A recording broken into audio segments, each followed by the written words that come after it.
샬롬. 오늘은 월요일입니다. 오늘도 하나님 안에서 새 힘을 얻어서 힘차게 승리하는 하루 되시길 간절히 소망합니다. 저는 오늘의 교회를 섬기는 노치형 목사입니다. 월요일이면 많은 분들이 힘들어하죠. 힘들어하면 조금 더 힘이 나야겠다라는 생각을 하게 됩니다. 왜냐하면 우리의 인생을 포기할 수 없기 때문이겠죠. 힘을 낼 수 있는 방법은 여러 가지가 있을 것입니다. 몸에 좋은 음식을 먹는다든지, 쉬고 싶지만 쉴 수 없기 때문에 조금 더 운동을 해서 근력을 키운다든지 하는 그러한 긍정적인 태도들을 우리는 취하게 됩니다. 우리가 힘들고 어려운 순간에 그러한 훈련들을 또 좋은 것들을 취하려고 하는 생각이 있는 것처럼 우리의 믿음의 생활에도 그것이 필요함을 고백합니다. 하나님께서 오늘 주시는 말씀을 통해서 하나님이 우리를 어떻게 안전하고 또 강건하게 인도하기 원하시는지 그 말씀을 듣기 원합니다. 오늘 주신 하나님의 말씀은 에베소서 6장 10절에서 17절입니다. 하나님께서 우리에게 주시는 말씀을 함께 듣겠습니다. 에베소서 6장 10절에서 17절 말씀입니다. 끝으로 너희가 주 안에서와 그 힘의 능력으로 강건하여지고 마귀의 간계를 능히 대적하기 위하여 하나님의 전신갑주를 입으라. 우리의 씨름은 혈과 육을 상대한 것이 아니요 통치자들과 권세들과 이 어둠의 세상 주관자들과 하늘에 있는 악의 영들을 상대함이라. 그러므로 하나님의 전신갑주를 취하라. 이는 악한 날에 너희가 능히 대적하고 모든 일을 행한 후에 서기 위함이라. 그런즉 서서 진리로 너희 허리띠를 띠고 의의 호심경을 붙이고 평안의 복음이 준비한 것으로 신을 신고 모든 것 위에 믿음의 방패를 가지고 이로써 능히 악한 자의 모든 불화살을 소멸하고 구원의 투구와 성령의 검 곧 하나님의 말씀을 가지라. 우리가 약해졌다고 생각하면 우리는 좀 더 강해져야 되겠다는 생각을 하게 됩니다. 병든 것이 아니라면 우리는 쉽게 회복할 수 있고 다시 힘을 얻을 수 있습니다. 하지만 우리의 믿음은 어떨까요? 여러분의 믿음은 쉽게 회복되고 또 새로운 힘을 얻게 됩니까? 그렇다면 너무나 좋은 것이죠. 하지만 믿음이 힘을 잃고 또 흔들리게 된다면 우리는 그 안에서 다시 한번 어떻게 하면 우리의 믿음이 강해질 수 있을까? 우리는 흔들리지 않는 또 믿음의 삶을 하나님 앞에서 드러낼 수 있을까 하는 고민을 해야 할 것입니다. 사도 바울은 에베소서의 마지막 부분에 매우 중요한 것을 얘기하고 있습니다. 그것은 바로 영적인 전쟁이라고도 불려지는 그러한 분야를 얘기하는 것입니다. 사실 영적인 전쟁이라는 것은 영의 영역에만 있는 것은 아닙니다. 그것은 모든 인격 속에서 일어나는 전쟁이라고도 말할 수 있습니다. 하지만 그것에 대해서 어떤 지침이 주어지는지 에베소서 6장의 말씀을 통해서 우리가 알아보기를 원합니다. 10절부터 11절입니다. 끝으로 너희가 주 안에서와 그 힘의 능력으로 강건하여지고 마귀의 간계를 능히 대적하기 위하여 하나님의 전신갑주를 입으라 하고 말합니다. 우리가 능력으로 강건해지고라는 것을 생각할 때 우리의 능력을 강하게 할 수 있는 방법에 요즘 많이 말해지는 PT라는 게 있습니다. 피지컬 트레이닝이라는 것이죠. 육체를 얼만큼 강하게 훈련하느냐에 따라서, 하지만 그 육체의 강함을 훈련하기 위해서 또 중요하게 여기는 것은 사실은 마인드 컨트롤, 자기의 마음을 어떻게 하면 잘 조절할 수 있는가에 대한 얘기를 하고 있습니다. 믿는 사람이건 믿지 않는 사람이건 그것에 대해서 매우 중요하게 여긴다라는 것이죠. 몸을 강하게 하기 위해 마음도 훈련해야 된다라는 그러한 원리가 예수를 믿는 사람들에게도 존재함을 기억해야 합니다. 우리는 몸이 먼저 강건해져야 할까요? 아니면 마음이 먼저 강건해져야 할까요? 우리가 진정 필요한 것은 우리의 영이 강해져야 한다는 사실을 사도 바울은 말하고 있습니다. 그것에 대해서 하나님의 전신갑주를 입으라고 말하고 있는 것이죠. 이 하나님의 전신갑주라는 것은 무엇일까요? 그것은 뒤에 더욱더 자세하게 나오겠지만 이것은 하나님이 원하시는 대로 완전 군장을 해야 된다라는 것을 말하는 것입니다. 완전 군장에 대해서 이렇게 검색을 해보니까 예전에는 한 50kg에 가까운 48.7kg의 군장을 몸에 부착하고 가는 것, 그것을 완전 군장이라고 했다고 합니다. 하지만 바뀌어서 요즘에는 한 38.6kg 정도, 한 10kg 정도를 줄여서 좀 더 기동성과 또 이동할 때 그 힘이 좀 덜 들 수 있도록 그러한 노력을 했다고 합니다. 이런 것은 무엇을 의미하냐면 그만큼 무장이 필요하다라는 것을 얘기하고, 그것을 짊어지고 갈 수 있을 만큼 장거리를 또 장시간을 그렇게 움직일 수 있는 힘이 있어야 된다는 것을 말하는 것이죠. 우리가 믿음 생활을 할 때 우리 인생에 다가오는 많은 어려움들이 있습니다. 그 어려움들은 단지 우리의 몸으로만 오는 것이 아니라 우리의 마음으로 오고 또한 우리의 영으로까지 찾아온다는 것이죠. 그래서 이러한 완전 군장, 하나님의 전신갑주를 다 입고 우리가 견뎌내고 또 싸워나가기 위해서는 우리의 영이 그만큼 강건해져야 한다는 사실을 말해주고 있다는 것이죠. 여러분의 영의 상태는 어떻습니까? 이러한 것들을 다 걸치고 또한 무장하고 그리고 싸울 준비가 되어 있습니까? 그것을 한순간 입고 벗는 것이 아니라 진실로 그것을 가지고 장시간 장거리를 다니며 싸울 수 있는 능력이 있다고 확신하고 있습니까? 혹시 우리의 영에 대해서조차 관심이 없지는 않습니까? 내 마음만 잘 관리하면 된다고 생각하거나 내 몸만 잘 관리하면 된다고 생각하고 있지는 않습니까? 사탄의 공격은 우리의 몸과 마음만으로 오지 않습니다.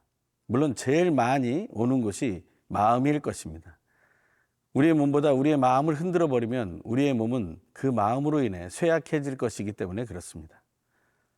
하지만 그 사탄의 공격을 우리가 막을 수 있는 방법은 우리의 영이 강해지는 방법입니다. 왜냐하면 하나님께서는 우리의 마음을 우리의 영으로 다스리도록 만드셨기 때문입니다. 그 믿음의 선택을 우리는 해야 합니다. 우리는 우리 자신의 영에 관심을 가져야 하고 우리의 영에 관심 있는 그 하나님의 뜻을 발견하고 그것을 세워나가야 합니다. 왜냐하면 우리의 싸움이 이렇기 때문이라고 사도 바울은 말합니다. 12절에서 13절입니다.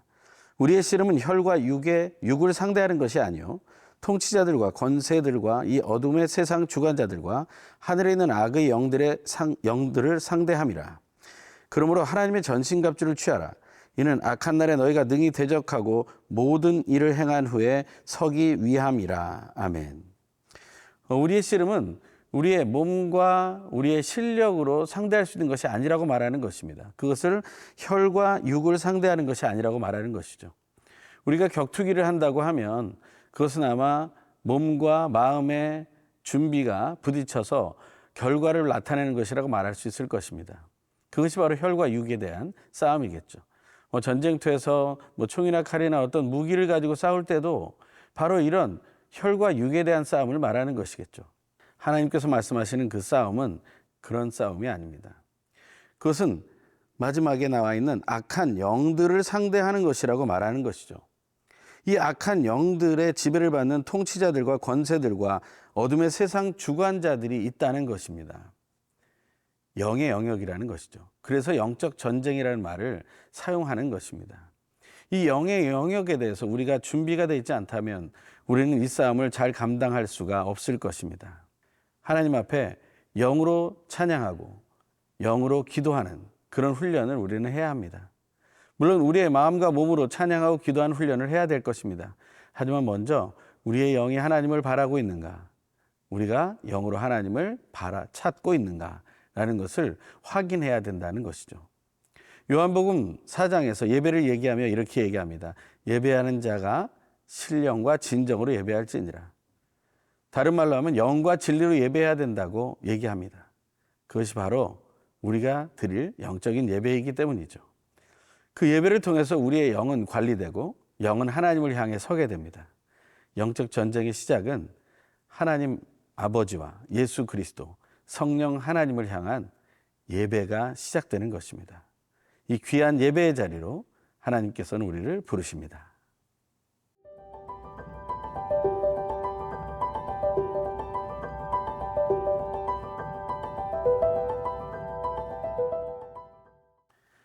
하나님을 바라는 그 예배의 자리에 서게 되었다면 우리는 그 예배가 정말 하나님께 드리는 영의 예배가 되는지를 확인해야 됩니다.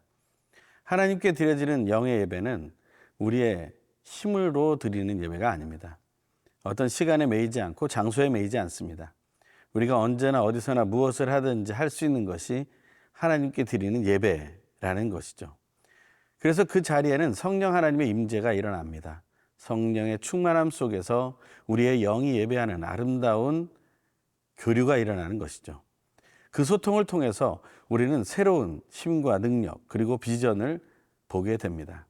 그 상황 속에서 우리가 해야 할 일이 매우 중요한 것 하나가 있습니다. 그것은 무엇이냐면 바로 13절에서 얘기하고 있는 능히 대적하고 모든 일을 행한 후에 서기 위함이다라는 것을 말하는 것이죠. 선다라는 것이 무엇입니까? 그것은 우리가 흔들리지 않는다는 것을 얘기합니다. 싸워서 지쳐있지만 넘어지지 않는다라는 것을 의미합니다. 아무리 넘어졌더라도 다시 일어났다라는 것을 말하는 것이죠. 그것이 바로 모든 것을 한 후에 서는 것을 말하는 것입니다. 그것이 너무나 우리에게 중요한 것이죠. 그 서서 우리가 해야 될 것이 무엇입니까? 시작에도 서야 하고 끝나고서도 서야 하는 것이죠. 그 서서 우리가 어떤 일을 합니까? 14절부터 말씀입니다. 그런즉 서서 진리로 너희 허리띠를 띠고 의의 호심경을 붙이고. 일단 서서 진리의 허리띠를 떼야 된다고 얘기합니다. 이 허리띠는 무엇입니까? 모든 것의 중심이죠. 그 중심에 진리가 있어야 된다라는 것이죠. 이 진리는 요한복음 8장 32절에 진리를 알지니 진리가 너희를 자유케 하리라 하는 자유와도 연결되는 말입니다. 하나님만이 진리이시죠. 그래서 예수님께서는 내가 곧 길이요 진리요 생명이니라고 말했습니다. 이 진리는 또 무엇입니까? 바로 아버지의 집으로 인도하는 것입니다. 그것을 따라갈 때 우리는 그 목적지에 도달하게 될 것이라는 것입니다. 거짓을 따르게 되면 우리는 길을 잃게 될 것입니다. 하지만 진리를 따라가면 우리는 목적지에 도착하게 될 것입니다. 그 진리를 바로 우리의 허리에 붙이고 있는 것이죠. 그러면 우리의 허리의 힘이 이 모든 것을 받쳐주고 그것을 이겨나갈 수 있도록 힘을 더해 줄 것이라는 것입니다. 강한 허리를 갖는다는 것, 그것은 바로 진리로 강하게 된다는 것을 의미하는 것입니다. 의의 호심경은 무엇입니까? 이 호심경이라는 말은 흉배라는 말로도 번역이 되었지만 사실은 이것은 심장을 보호하는 어떤 갑옷 같은 것이죠. 심장을 보호하기 위해 가슴판에 붙여놨던 것, 그것이 매우 중요한 것입니다. 예전에 이런 예화를 들은 적이 있습니다. 어떤 군대 훈련소에서 주머니에 넣는 성경책을 주었는데 자기가 그것을 귀하게 여겨서 이 주머니에 넣고 다녔다는 것이죠. 그런데 그 주머니에 넣고 다니는 동안 전투에 나가게 되었고 총을 맞게 되었는데 죽지 않고 살아났다는 것입니다. 왜냐하면 이 성경만 상처를 입었고 자기 심장까지는 들어오지 않았기 때문에. 그래서 그 성경 말씀에 대한 애착이 더 커졌다라는 그런 예화들이 들린 적이 있었습니다. 다시 말하면 이 심장을 보호한다는 것은 생명을 지켜나간다는 것을 의미합니다. 어떻게 우리는 우리의 생명을 지킬 수 있습니까? 그것은 바로 의로 인해서 우리의 생명이 지켜질 수 있다고 말하는 것입니다. 의의 상징은 무엇입니까? 진정 공의를 이루시고 정의를 이루신 그 상징은 바로 예수 그리스도의 십자가입니다. 그 예수 그리스도의 십자가만이 우리를 하나님과의 관계를 가깝게 만들어줄 수 있는 근거가 되는 것이죠. 그래서 이 의의 호심경이라는 것은 바로 예수 그리스도의 십자가를 의미하기도 합니다. 예수님께서 이렇게 얘기하셨죠. 나를 따르려거든 자기 십자가를 지라고. 물론 나를 부인하는 것도 있지만 나의 십자가를 지고 가는 것이 필요합니다. 바로 그것이 우리의 생명을 지켜줄 것이기 때문이죠. 우리를 고통스럽게 하는 십자가가 아니라 우리의 생명을 지켜주는 그 십자가, 그 의로운 십자가를 우리는 믿음으로 들고 나아가는 것입니다. 15절입니다. 평안의 복음이 준비한 것으로 신을 신고, 신을 신는다는 것은 어디든지 갈 수 있다는 것을 말합니다. 우리가 그냥 걷기에는 좀 힘들고 어렵고 좀 찝찝한 길이 있을 수도 있습니다. 하지만 신발을 신으면 그 어디든지 갈 수 있죠. 그런 것처럼 우리가 우리의 삶 속에 자유를 직접 구현해내고 우리가 원하는 그 삶을 드러낼 수 있는 방법은 복음을 드러내는 삶이라고 말하고 있는 것입니다. 그 복음은 어떤 것이 복음입니까? 바로 평안을 전하는 것이 복음입니다. 그래서 이 복음을 듣는 사람이 평안해지는 것이죠. 복음을 듣고 불안해지는 사람은 어떤 사람들입니까? 미신을 믿는 사람들이 이 예수의 이름을 들으면 처음에는 불안함을 느끼게 됩니다. 왜냐하면 자기가 지금까지 안정적으로 여긴 것이 무너진다고 생각하기 때문에 그렇죠. 하지만 그 모든 것이 버려지고 나면 예수 그리스도의 이름이 주는 그 하늘의 평강, 참된 평강을 누리게 됩니다. 예수님께서는 요한복음 14장에서 말씀하셨습니다. 너희에게 평안을 끼치노니 내가 평안을 주노라. 세상이 줄 수 없는 평안을 주노라 말씀하십니다. 하나님께 주시는 그 평안이 바로 복음이 되는 것이죠. 그 복음은 바로 예수가 그리스도라는 것과 예수 그리스도로 인해 죽음을 넘어서는 부활의 생명을 소망할 수 있다는 것, 그리고 그 목적지인 하나님의 나라까지 도달할 수 있다는 것, 바로 그것이 우리의 복음이 되는 것이죠. 그 복음이 우리에게 평안을 주고 우리의 신발이 되어서 어디든지 가게 할 수 있다는 사실을 확신하게 되기를 소망합니다. 16절입니다.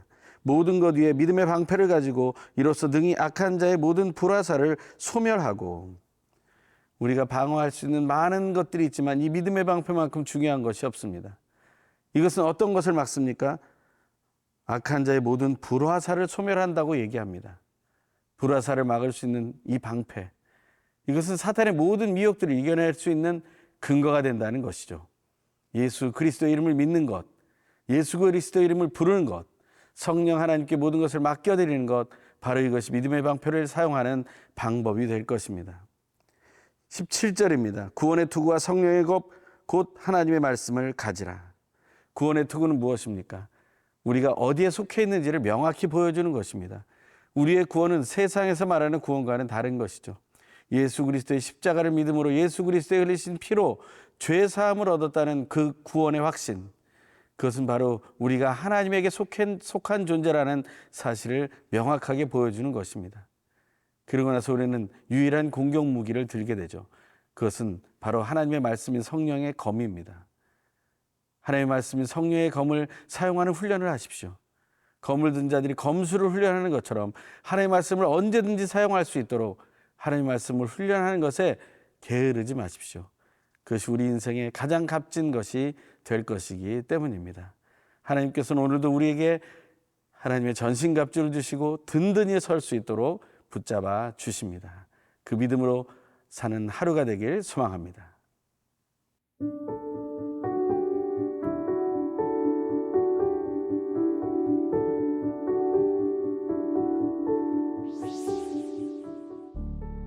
우리의 힘과 승리가 되시는 하나님, 인생의 순간순간마다 우리의 영과 마음과 몸을 흔들며 미혹하는 사탄의 간계를 하나님의 말씀으로 대적하고 든든히 서 있게 해주시고, 하나님의 전신갑주를 입고 하나님 나라를 향해 걸어가는 걸음이 멈춰지지 않도록 인도하소서. 예수님의 이름으로 기도드립니다. 아멘.